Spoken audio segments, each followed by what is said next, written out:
Hello friend, welcome to my YouTube channel education life. आज हम discuss करेंगे जो बिहार में जो भी विद्रोह हुए थे उनके बारे में। तो इसके पहले भी मैंने एक वीडियो दिया है जिसमें मैंने जितनी भी जो इम्पोर्टेंट विद्रोह है वो मैंने कवर कर लिए। दो तीन जो छूटा था इस वीडियो में हम वो कवर करेंगे। ओके, तो जल्दी से आप मेरे चैनल को लाइक करें, सब्सक्राइब करें और ज़्यादा से ज़्यादा शेयर करें। चलिए बिना देरी के वीडियो को स्टार्ट करते हैं। तो जैसा कि हमारा एक विद्रोह है संथाल विद्रोह, जो काफी इम्पोर्टेंट है, ये अक्सर एग्जाम में पूछे जाता है।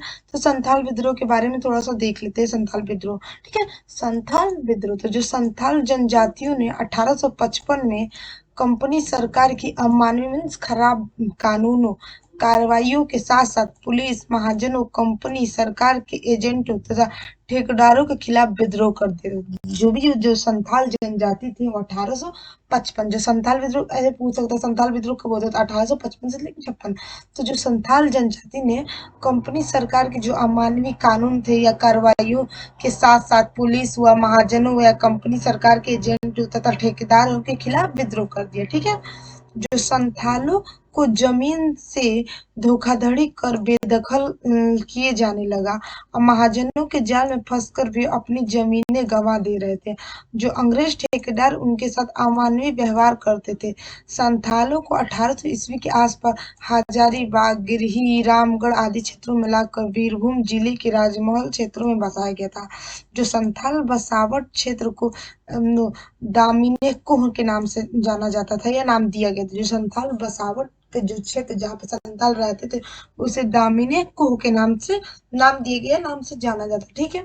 तो जो बाद के क्रम में संथाल मजदूरी के लिए अन्य क्षेत्रों में भी बसे, ठीक है।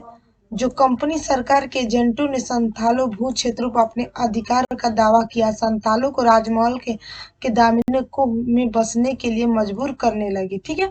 उन्हें लगातार एजेंटों ठेकेदारों महाजनों पुलिस आदि से परेशान होना पड़ा था, ठीक है।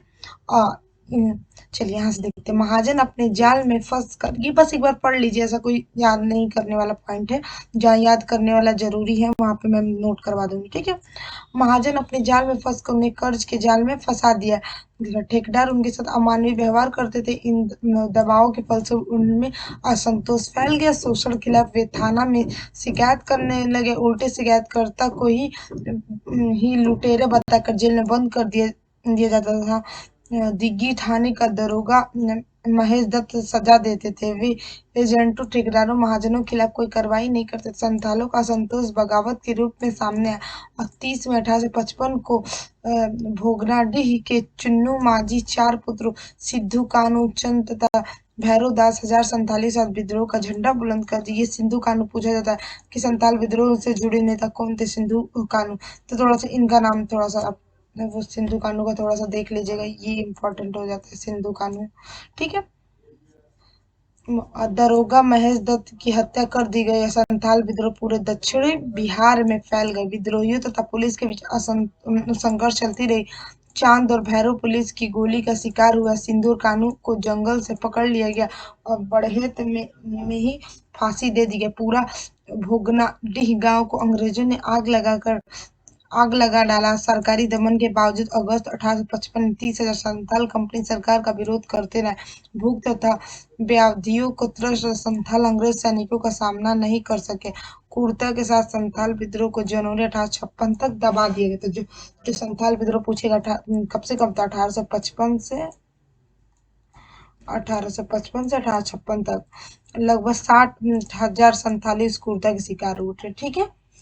तो इसमें थोड़ा सा इम्पोर्टेंट पॉइंट बता देते हैं, मैं क्या क्या रट लीजिएगा या, ठीक है। जो संथाल विद्रोह कहाँ हुआ था, तो ये बिहार में हुआ था, दक्षिणी बिहार में।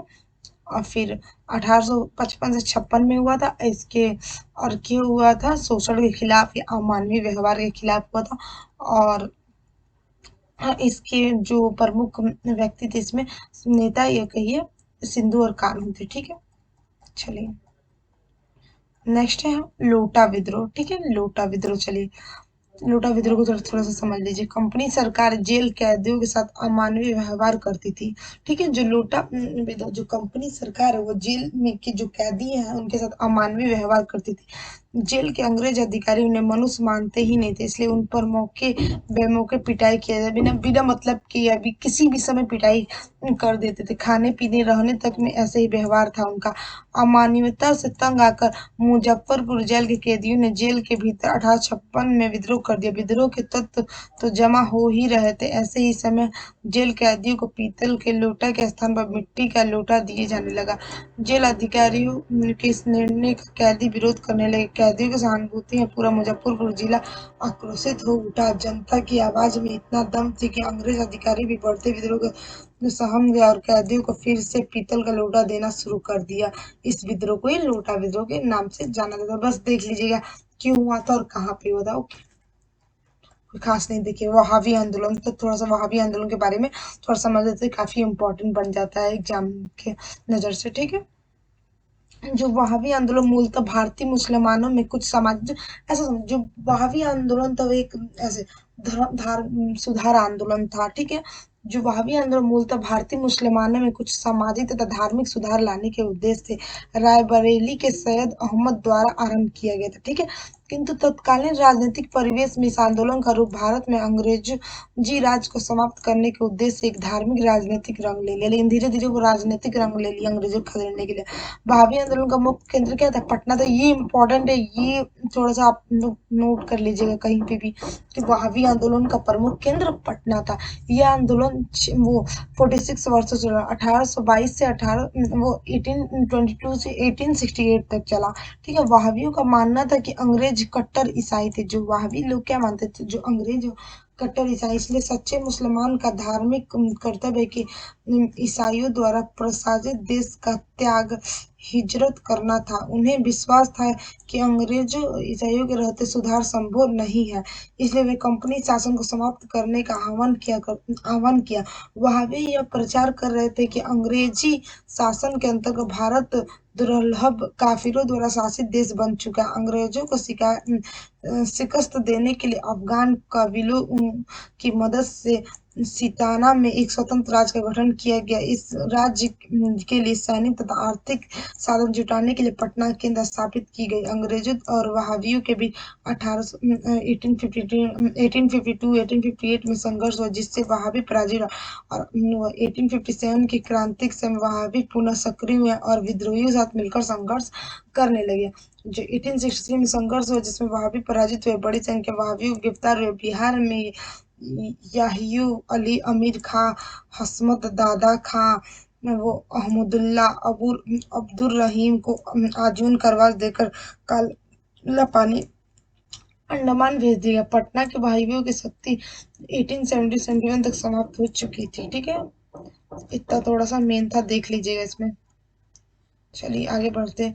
राजाओं का प्रतिरोध। ठीक है, उत्तर बिहार के राजा कंपनी सरकार के समक्ष नतमस्तक हो चुके थे, परंतु दक्षिणी बिहार के नागवंशी राजा और रामगढ़ राजा, पदमा, पलामू, छेरू, शिवभूमि राजाओं के रायकेला, खरसवा, बन्नी राज आदि कंपनी सरकार की हस्तक्षेप नीति का प्रतिरोध करने लगा। बिहार के छोटा नागपुर खास पर नागवंशी राजाओं का ऐतिहासिक शासन व्यवस्था थी। नागवंशी राजा पर वर्चस्व स्थापित करने का अर्थ था पूरे दक्षिणी बिहार में अपनी पकड़ मजबूत करने लगा। नागवंशी राजा वो 12,000 रुपए सालाना कर देना स्वीकार कर लिया था, परंतु अंग्रेजों के सह पर रामगढ़ राजा मुकुंद सिंह के नागवंशी राजा के एक क्षेत्र पर अधिकार कर लिया था, जिससे वसूली नहीं हो पा रही थी। नागवंशी राजा कर देना बंद कर दिया और इस संबंध में पटना कौंसिल के पास एक आंदोलन भी दे दिया गया था। रामगढ़ राजा पर राजस्व बढ़ते चले गए, जिसका प्रतिरोध रामगढ़ राजा मुकुंद सिंह ने किया था। तो जो भी हमारा एक दो छूटा था, जो भी इम्पोर्टेंट विद्रोह जो मैंने आज कवर करा दिया इस वीडियो में, तो आप पढ़ते रहिए। तो आप जल्दी से मेरे चैनल को लाइक करें, सब्सक्राइब करें, प्लीज ज्यादा से ज्यादा शेयर करें।